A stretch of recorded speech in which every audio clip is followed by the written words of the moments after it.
Hello guys, দেখো আজকে chicken নিয়ে আসছি, রান্না করব। আজকে রবিবারের মেনু হচ্ছে চিকেনটা পরিষ্কার করে নিয়েছি, আলুটাও কেটে পরিষ্কার করে নিয়েছি, পেঁয়াজ রসুন আদা সব রেডি করে এখন আমি কড়াই বসিয়ে দিয়েছি। কড়াইটা পুড়ে গেছে, বসিয়ে দিয়ে এদিকে কাজে ছিলাম। কড়াইতে তেল গরম হয়ে গেছে, জিরে শুকনো লঙ্কা আর তেজপাতা দিয়ে পেঁয়াজ দিয়ে একটু এখন এটা ভাজা করলাম। পেঁয়াজটা একটু ভাজা করার পরে এখানে দিয়ে দেবো আদা রসুন বাটা। যে পেঁয়াজটা ভাজা হয়ে গেছে, এখন আমি একটু আদা রসুনের বাটাটা পেস্ট দিয়ে দিলাম। এখন ভালো করে ভেজে নেব। মশলাটা একটু লাল লাল করে ভাজা করার পরে তার ভিতরে গুঁড়ো মশলাগুলো সব দিলাম। লবণ দিলাম, হলুদ দিলাম, এখন লঙ্কার গুঁড়ো আর ধনে জিরের গুঁড়ো এটা দিয়ে এখন আমি মশলাটা সুন্দর করে ভেজে নেব। মশলাটা সুন্দর করে ভাজা হয়ে গেছে, তেল ছাড়া আরম্ভ করে দিয়েছে।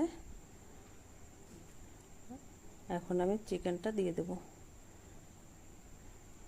চিকেনটা আজকে অনেকটা চামড়ার শুদ্ধই নিয়ে এসেছে, এরকমই রান্না করব। চামড়া থাকলে একটু খেতে ভালো লাগে, দেখতে ভালো লাগে না, খেতে ভালো লাগে। এখন আমি চিকেনটা একটু নাড়াচাড়া করে এর ভিতরে দিয়ে দেবো এখন আলুগুলো বড় বড় করে কেটে নিয়েছি। যে আলুটা দিয়ে আজকে চিকেনটা এখন কষাবো না, এখন একটু অল্প নাড়াচাড়া করে দিয়ে এখন দিয়ে দেবো তার ভিতরে জল।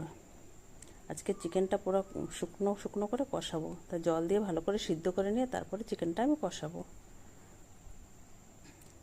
একটু মশলাটা সব ভাজা হয়ে গেছে, চিকেনটা একটু নাড়াচাড়া অল্প দিয়ে এখন আমি একটু জল দিয়ে দিলাম। জল দিয়ে এখন একটু নাড়াচাড়া করে এটা ঢেকে রাখবো। চিকেনটা আলুটা সব সিদ্ধ হয়ে যাবে, জলটাও শুকিয়ে যাবে। এই যে একটু ঢেকে রেখেছিলাম, এখনও জল ভর্তি আছে, এখন আলুটা সিদ্ধ হয়নি, তাই একটু নাড়াচাড়া করে দেখলাম। নাড়াচাড়া করে এখন এটা আবার ঢেকে রাখবো। আর দেখো এখন কতটা সুন্দর হয়ে গেছে দেখতে, কালারটাও সুন্দর চলে এসেছে। আর একটু ঢেকে রাখবো। এখন ঢাকনাটা উঠিয়ে এখন তো জলটা প্রায় শুকিয়ে আসছে, তেল ছাড়া আরম্ভ করে দিয়েছে। এখন আলু টালু সব সিদ্ধ হয়ে গেছে সুন্দর। আর কিছু সময় ভেজে নেবো। এখন একটু দেবো আমি এর ভিতরে গরম মশলা, চিকেন মশলা একটু দিয়ে দেবো। এখন আজকে ঘরে বানানো মশলাটা নেই, তো চিকেনের প্যাকেট মশলাটাই দিলাম।